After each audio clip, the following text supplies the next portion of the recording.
It's your girl, J. Capri. It's your girl, J. Capri. J. Capri. Hey. Hey, it's your girl, J. Capri.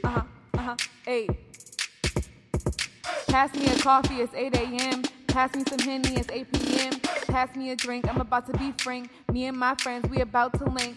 You already know what time it is. It's your girl, J. Capri, and I'm keeping it $1.50. Ha! What, you mad at me? What? What you mad at me? What you mad at me? Hey, what you mad at me? How you mad at me?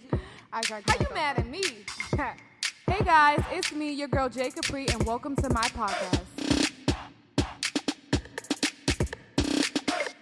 Don't ask me why I'm so extra. Why you so extra? Hey guys, it's your girl J. Capri, and welcome back to another episode of A Buck and a Half. Today we have a new guest, and when we have guests, we have drinks. Yes, cheers to that. Hello, Dannairus. Hey, AJ, what's up with you, girl? I'm good. How you feeling? I'm feeling real good. We're over here drinking, so you guys already know we lit. We just started. I'm super excited to have him on because we're about to talk about building your brand. Definitely. About to get into some things. And I think Dannairus is the perfect... Can I call you D? Yes, you call me D, girl. D is the perfect person to talk to about building your brand because this young man right here is on his boss grind. Okay? I'm going to let you introduce yourself and talk. They go through the different issues and they basically rely on their friendship to get them through their hardships. So, yeah. So, basically, one is basically looking for, acceptance from their father. The other one has anger issues. The other one is looking for acceptance from his friends because he doesn't think he's popular. And, yeah, that's basically what it is. So, then you come out with this book, right? And from this book, it sparks an idea or an interest for you to go into talent? Yes, because for me, it was all about putting a face to the name. I really like visuals. Okay. I got that inspiration from Beyonce when she did the surprise album in Lemonade, when she had like a song, like a video for every song, and that's how I felt. I wanted to put a character and put a face to the name. So I started scouting models to do the book cover, and I also did a magazine for it as well. So I started looking for models and everything, and I did a book fair. I did a couple book fairs, but I did one in LA back in April of this year. And people were saying, well, dang, like you got all these models together. Have you ever thought about actually like starting up an agency, recruiting talent? So I was like, okay, well, let me think about it. Right. Literally like the next month, girl, I was registering for my LLC. That's crazy. Isn't it crazy how stuff happens? It's like you have this one thing and it turns into another and it's just like, boom, and it works for you. You're doing so well at it. Like, he really is. That's crazy. It's so crazy that you say that, like, you're in school for PR, right? Public relations. But you're super creative because as a person who, you wrote a book and you're also like, okay, I wrote this book, but I want to bring it to life. And from you bringing that to life, you found something else that you're really good at. Yes. And now you're like living that. Yeah. And a lot of people have that question, like, how do I get there? You know what I mean? And that's why I thought it was so great to bring you on here because I feel like you're really good at understanding, or you have somewhat of understanding. I don't want to say you're completely polished because, of course, you're still learning. But you have somewhat of an understanding what it means to build your brand to the point that you want to build other people's brands. Because now you've taken on this thing where it's like, okay, I want to help you become what you want to be. Right. That's huge because it's not only are you working on you and what you want to do, you're not even done with school. Yep. You're not even done with school, but you're like, I want to recruit talent. And I'm so happy to be a part of this too. He even brought me on. I'm like, okay. Yes. Honey. So what do you think it means to build your brand? I definitely think building your brand, it means just to establish yourself. One thing you need to do is also establish yourself. I definitely feel like you need to network for one. You definitely need to get yourself out there.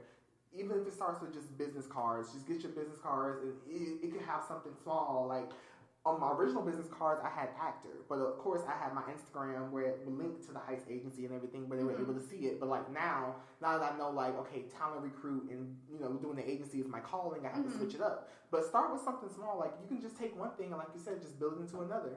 So, I mean, writing was my first passion, but definitely this is like, I feel like this is my calling. This right. is what I really want to do. Yeah. So definitely establish yourself. Definitely make yourself known, at least for something. And then after you do that, I would just say, okay, start with the sub parts. So after I did the whole book and everything, I wanted to do the whole agency. So I just started looking for a team. I started looking for resources and just having people back you up. And once you get that, I feel like that's a good starting point. Definitely. I feel like you said a really good word, which is networking. You know, a lot of people say your network is your net worth.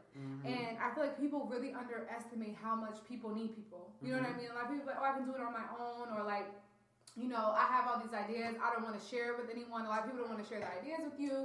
They don't want to see you come up with them. Exactly. They want to do better than you. But like, what I have grown to understand is that people need people. Like, in order for your ideas to blossom, you might be like, yo, listen, I really want to do this, and I got sticks, and that's all I have. And then you tell your friend, like, listen, I want to do this, but I got sticks. And she's like, yo, I got another stick, and y'all can make a fire. Definitely. But people don't want to do that. They don't. Networking is huge. So how is it for you to network? Like, or what advice would you give to someone who isn't comfortable networking, who doesn't know how to network, or, you know, like, is it, like, I know you said the business cards, and so even that, like, how do you just come about giving someone your business card?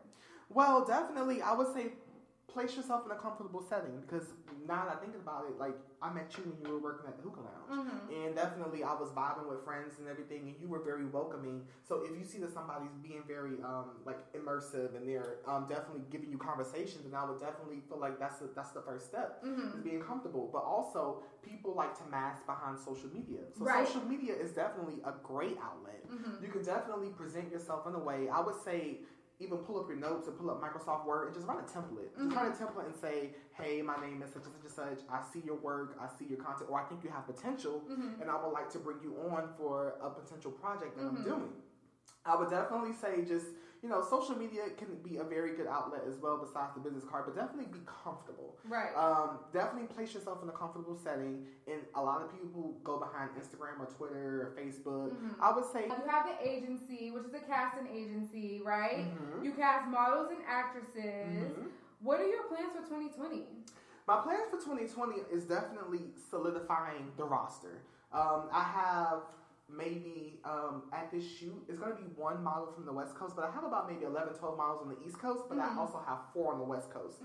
2020, I definitely want to expand more on the West Coast because I'm planning on trying to like go bi-coastal for a while, but I really want to work on the West Coast, but then also keep the East Coast going. So I'm definitely all on the West Coast. I'm definitely going to give the East Coast to somebody that I definitely trust, somebody who's been working with me for a long time. And, so wait, you plan on going to the West Coast? Yeah, I have 4 models on the West Coast already. I've been working with them since earlier. Wait, so do you want to be LA based?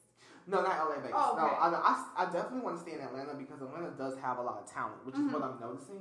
However, I do want to be able to work both coasts because I have one person on the West Coast who I definitely trust, and I also have one person I definitely trust on the East Coast. But I still want to be able to I still want to have my hands all over the pot, but I really want to make it more personable. Right. Because there are a lot of times what I'm noticing with a lot of the top agencies like Wilhelmina or Next, that they have so many people on the roster that they probably can't even email or give a phone call or text the CEO and say, hey, if you want to make a complaint or if you have... It feels like a family. Definitely. What was I going to say? Have you faced anything since you started the agency or since you've decided what you want to do with your career that made you feel like giving up or... Oh, yes. So back in August, I was fired from my job. My job that I had of 3 years, and it was a job that I gave up school for. Well, I didn't really give up school, but I stopped going to school because the job was full-time. I was working at an office, a desk, 8 to 5, tired all the time. Like, you know, it was very exhausting. But when I got fired, I definitely felt like it was a weight off my shoulder. But it was also sad because it was also my main resource.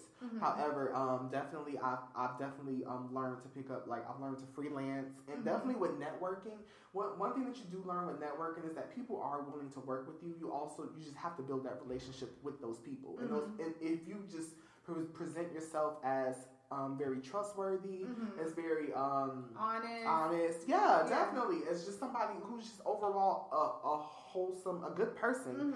You can definitely continue working on your... A lot of people go into entrepreneurship because a lot of people say, like, if you depend on a job at any moment, it can be taken away from you. Definitely. If you start your own business, you know, it's just you every day working on that, and the only way that you can lose that is if you stop putting in the work. Definitely. But I think a lot of people look at entrepreneurship like it's easy.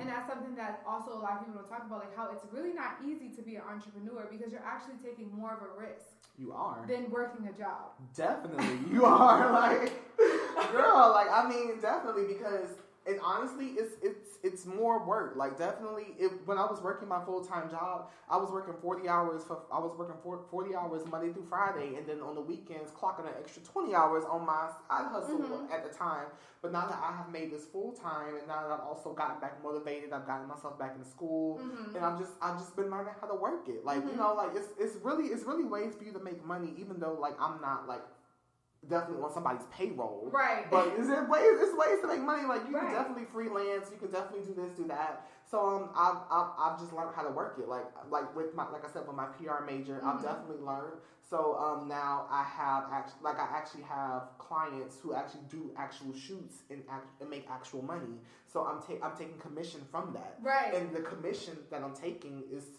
paying my bills and also putting into the agency. Right. So, woo! What a fucking blessing, period. Drink some wine to that. That's something to be happy about. And you're so young. Yes. You're so young. Yeah. We text sometimes, and I always say, "Oh my God, like you're doing so good. I'm so proud of you because I am. Like I don't know, we're not like close. Like, yeah, you know, I mean, we're working on a friendship, but we're not like the closest people ever. But I'm still so happy for you. And you should be very, very, very happy for yourself because you're doing great. Definitely. When I was young, I was always taught that life was just like, you know, anything can happen. Like shit happens. It definitely happens. But at the same time, it's also like you have to put the work. You have to put the work into it. And growing up, I did not grow up in Atlanta. I'm actually from Miami. I'm from Dade County, Liberty City. Period. I don't know what that is. What is it like being from Miami? I only know Miami like the beach and the park. Okay, definitely. I would definitely say listen to something by Trina called Fuck Boy. She say, what she say? She say, South Beach nigga, you ain't about that life. You cross that bridge, we taking all that ice. Okay. Yes, definitely. And when you cross the bridge of South Beach, it's definitely like the hood. Like, I'm from where Trina from. I'm from where Trick Daddy is from. I'm from the hood. Okay. Yeah. So that's a lot about your background. So we should start with that. Okay, let's talk about Miami. Let's talk about Little D. Little D, yeah. Okay. So Little D, I was actually born at Mount Sinai Hospital. It's a hospital on Miami Beach, but I grew up in Liberty City. And I grew up with my mom and my grandma. And they sent me to charter school. So they didn't want me to go to school in their neighborhood because it wasn't good.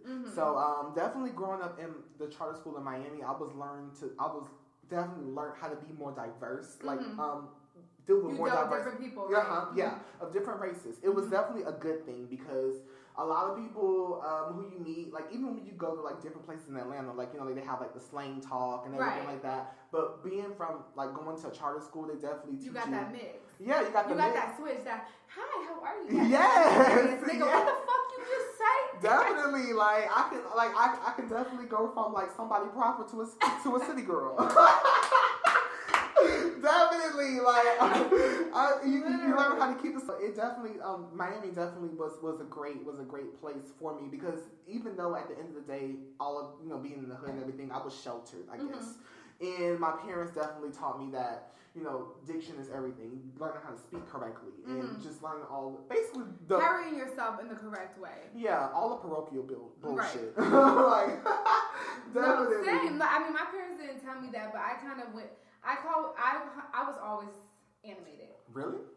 Oh yeah, I was always animated. You had the personality? Yeah. I was always animated. So I was just really curious as a kid, and I would just listen to how certain people talk, and I would make fun of it. Like even Asians, whenever we would order Chinese food, or sometimes I just used to call the Chinese food spots just to be like, "Excuse me, come on, eyes," do it to them, and just listen to them. So from that, I started picking up all these different ways of talking. So whenever I was in a certain setting, I knew how to talk. But then my friends would be like, "Yo, why when we around white people, you be changing your voice?" I'm like, "Bitch, that's my professional voice. The fuck you mean?"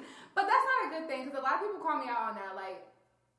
They say it's being fake, but I don't say it's being fake. I say it's putting on face, and I feel like in life you have to put on face. Definitely, you have to. You can't be the same person that you want. I mean, you can't be the same. Oh, the